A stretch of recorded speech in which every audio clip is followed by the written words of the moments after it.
I'm Amy. I'm Wendell. And I'm Patrick. And this is Yes, But Why? Podcast.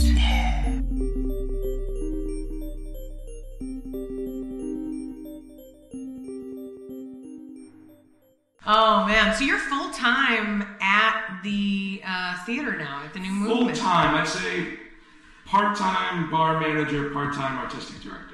Mm-hmm. Oh, all right. And then coaching and teaching. I mean, you guys know the drill. I was You for sure know the drill. that does not sound like part-time to me, but I understand. Once we're part and part, all make the whole, you know? Yeah. But it's been exciting. It feels good. I'm going on almost 2 years, a little over 2 years now. And it's been great. A little bit of an adjustment period because a lot of my friends, I especially now, don't get to see them anymore, just because they're all like real human beings, and I'm like, I run a comedy theater and bar, and I get home and sleep in and don't get to see you guys when you want to go to your brunches and lunches. You know? Yeah. Oh, you get a lot of 9-to-5er friends, do you? I got a lot of 9-to-5er friends. I get a lot of theater friends too, and they're all friends, right? Yeah. It's weird to say the difference there, but a lot of the 9-to-5ers, I'm like this. A lot of them now look at me as this mysterious, like, he does comedy, I think. I don't see him that much anymore, but when he pops up, it's always fun. Yeah. That's what they tell me now. Like, man, when you come around, it's just so much fun. Yeah. It's like, cool. We've known each other since we were like 13. So I don't know why this is a revelation now.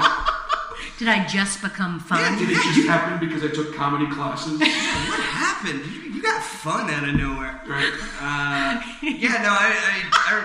remember when I first started at the theater, it was like, I was doing a really good job of juggling my like regular people life and the theater, but then I got a girlfriend and I just was like, all right, fuck the regular people life then, I guess. I'm just going to do girlfriend and theater. And I'm cool with that because, you know, I tend to try to find things to hate about people, so it's kind of like one of those. Sure, I think we all do that. Yeah, it's like, and I was working in the restaurant biz for a while, so it's like, nobody's happy there. You know, like everybody's a little frustrated with where they're at, so it's kind of, it was nice to just be like, prioritize my social interactions a little bit. Sure. Do you really try to find things that you hate about people? I do. Yes, you know, it's all like, the time.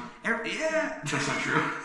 No, it's just more like an observation. Like, being around everybody so often. I mean, everybody gets that, right? I think that's what I meant. Like, the more you're around someone, the more it's like, oh, I see you all the time, and now these things are like the glass shattering of like, oh, the tics and the weird things that you do all the time. It's like, it's too much. Well, it's like I'm wary a little bit, you know, where it's just like I assume there has to be an asshole in any group, you know. So like I remember when I started my new job, the whole first month I was like, all right, so who's the asshole here? There's 43 employees. Who's the asshole? Couldn't find one. I was kind of mad, and then I was like, oh, maybe I'm the asshole. You know, like, I was like, shit, there I am. Okay, cool. And you know what's funny? You said you were in a restaurant before that, right? Mm-hmm. I was too before, because my path parallel with the New Movement has been, I started T&M while I was bartending at a restaurant, and then also started another full-time job, and then merged it just to do this. Yeah. I think I had the same thing. I think when you work in the service industry too, it's such a, this is probably the wrong word, but sometimes a very hateful environment. Mm-hmm. Just because restaurants it's so are hard. And it's very doggy-dog. Doggy-dog, yeah. And I think that's the mentality I really had. Yeah. Because I remember that day and night comparison being working at like an old school New Orleans institution type restaurant, like neighborhood restaurant, and then coming here. Yeah. Night and day, right? Support structure, constant competition, and like screwing with everyone, and this and this and this and this. Yeah. It's I remember actually having like a nemesis. You know, like somebody that I lost sleep hating sometimes, and it was like, and it was just because, like in the restaurant business, it's like everybody needs that money, you know, like you need it so bad that like, you're gonna throw somebody under the bus if you get the opportunity for something huge, and it's like, I wasn't used to that when I first moved to Austin, because like I came from a smaller town where everybody was just cool with it, and I got here and it was like, oh, okay, no, I gotta like step it up. And I remember like plotting out like a 10-year vengeance plan on somebody one time. I was like, I got Batman about it, and then I was just like, and then I got out of it, and where I work now, it's like everybody's happy and satisfied, so nobody's fucking with anybody else. It's really nice. So when did you join the League of Shadows? And how did you get out? Did you? You don't get out. You just constantly on the run. Yeah, I know. I'm dodging assassination attempts daily. That's pretty impressive. Super tough to hang out with him, I'll tell you. Yeah, no. I can't imagine. I'm super tense because we didn't vet anybody for these interviews today. So we have a few League members at the theaters. Okay, yeah, no. So that's the whole thing. Is like I've got a knife taped to my back. So every time we open that door, there's ninja stars in it. I don't know what's happening. Yeah.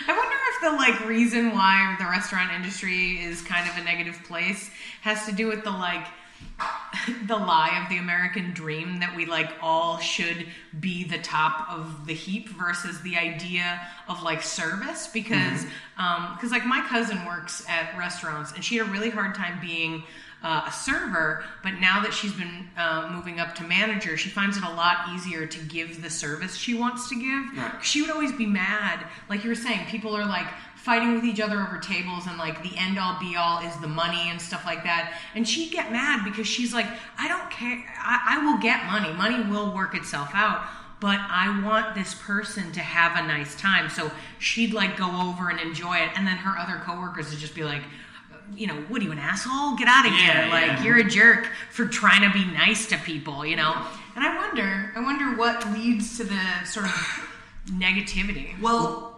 no, I was going to say, and I don't mean to, I don't mean to speak for every server ever, but it's I don't think anybody becomes a server, intentionally. I think it kind of, something else didn't work out sometimes, or, something is working itself out while you're serving, you have, a lot of the times it's they're teachers. They'll, teach and then come serve because they need the supplemental income. Right. And it's that's a frustrating position to be in sometimes, everybody's trying to get out of the game, I think, and sometimes you never do. It's the angriest people are the people that have been doing it for 20 or 30 years, I think. Those are the people that I have the hardest time interacting with. Well, it's interesting here too, and I imagine Austin's there's got to be restaurants that illustrate it in Austin, but especially here, the old school, Commanders, Galatoire's, big name restaurants in New Orleans, I agree with you that typically servers end up being servers because they couldn't find anywhere else. Yeah. But I think here a lot too, it is the temporary, the teacher will take a gig and then all of a sudden the teacher's starting to make more money serving. Yeah. Because maybe they got a job at Galatoire's and then they decide to leave their career behind because they're making double the money they thought they were going to make. Yeah. Because some of these old guard restaurants in town, and part of it's being in that old boys club because the same people go to those restaurants, and it's just this just wasteland of high-paying server jobs over on this side, and then all of these new restaurants who are constantly fighting for supremacy in these neighborhoods. The competition here is super strange, but it makes sense because it's such a tourist-heavy town and such a food lovers town. That turnover plus the high wages plus there's so much that make it just, like you said earlier, dog eat dog. Yeah. And also, for sure, the people who are doing it for a while, something eventually clicks in their brain where they're like, oh, I didn't mean to do this. Yeah. Why am I still here? Yeah. I know I'm making 50, 60 a year, but why am I still bringing food to people? Yeah, and I think it's really hard once I consider money almost a drug Sure. because people especially in this scenario, people are doing something they don't want to do because they need it. Yeah. Because they're I can't live my life. Because it's you say $50,000-$60,000 a year, I would laugh. That would be a great time. I haven't made that in years. And that's because also I'm the making higher end of the choices. spectrum, too, Yeah. Right, but I mean, even just being able to, a lot of people won't leave it because they get used to that sort of lifestyle. I need this much money to live, and then they'll never move on in that scenario. And the sad thing too is that they'll kill themselves because they'll pick up doubles and they'll work 4 doubles in a week. Yeah. And so they'll end up working 48 hours in a 3 to 4 day span.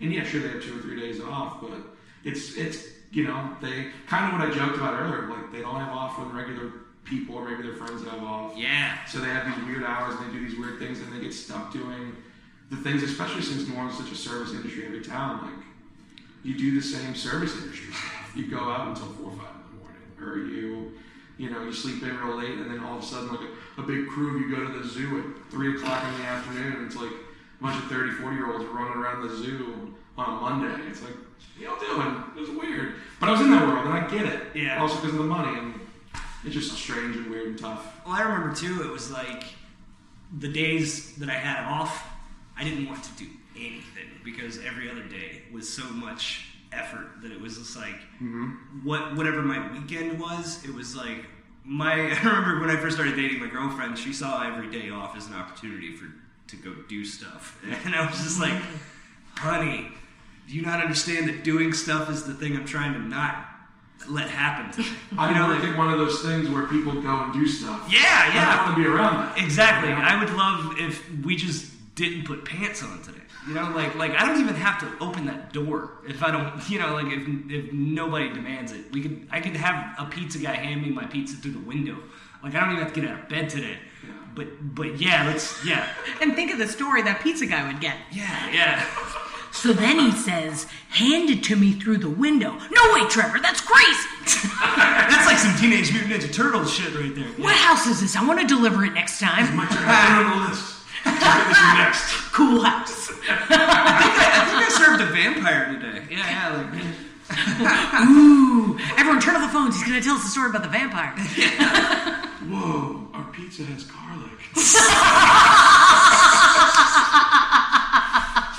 They're getting stronger. Yeah. So clearly you've gotten out of this industry that we're talking about as kind of the black hole that you can't get out of, but you're out, and now you're doing something else.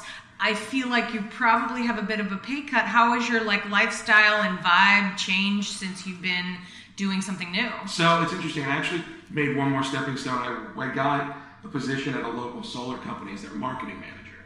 So I've had a very strange career path. When I first got out of college, I was working for my family's tax business because they did tax prep business, which was kind of cool because it was seasonal. So if you did it right, you only had to work 4 months and you were off the rest of the year. But if you did it right. You did it right. But doing people's finances are a nightmare, even just tax prep stuff. So after that happened, I went and did the restaurant, and then I went to the solar place. And really, I made the switch to that so I could do more comedy, right? Because working in a restaurant and working mostly nights, I had maybe 1 or 2 nights a week. And as soon as I made that switch, I was hanging out every night at the theater, trying to get, doing shows or watching shows, and then slowly rising up the ladder, I guess if we're going to call anything. Sure. Started out here as Derek Dupuis' assistant over at TNM NOLA, and then just kind of worked up from there. It got way better when I got a day job and had so much more free time. Yeah. And then that eventually led to this. But yes, for sure, there's been because that was a corporate job where I did some traveling, but that was also, I took a bit of a pay cut to do this, but I mean, lifestyle-wise, you just gotta be smart about the way you budget and do a lot of freelance work. I count coaching in that realm too, but I also do a lot of copywriting and media strategy for a friend of mine's marketing company in town, and you just start looking for fun stuff to do that you get paid to do. Yeah. And that's part of the lifestyle you do when you do an art, and then you can translate that into something that's practical for the real world. I remember the shine returning to the Apple when I was working in the restaurant business. I started doing it actually came back when I started doing improv and comedy at T&M, because all of a sudden every table was a chance to work a bit or something, because my bread and butter was being the fun laid back server. So so then I would literally work little bits into my interactions with my tables, and it helped with diction and eloquence and stuff. And I learned very quickly to stop telling people I did comedy. It's so what do you do? It's you're looking at it. That's all I do. I'm your waiter. I shuck and jive for your pennies. I tell you what, it's been way easier to tell people I'm the artistic director of a theater than saying I do comedy. Yeah. Because of course we all get that. I mean, it's said millions of times, oh cool, tell me a joke. But artistic director, people are oh wow, that seems prestigious or something. It's help produce shows and make sure things happen. Yeah. It's a lot easier to explain. So you let other people do comedy. You facilitate other people doing comedy. You don't have to be funny to do it. Let them think that. Yeah. Because the people that make the joke of tell me a joke, they're never going to come see you, or never they're not interested really in what you're saying. No. They're not even interested in the joke that you might come up with. They're just people who make small talk who probably don't really want to talk to you. Right. No, it's I want him to feel like a human being enough, so I'll entertain this whole thing. Honestly, though, you get those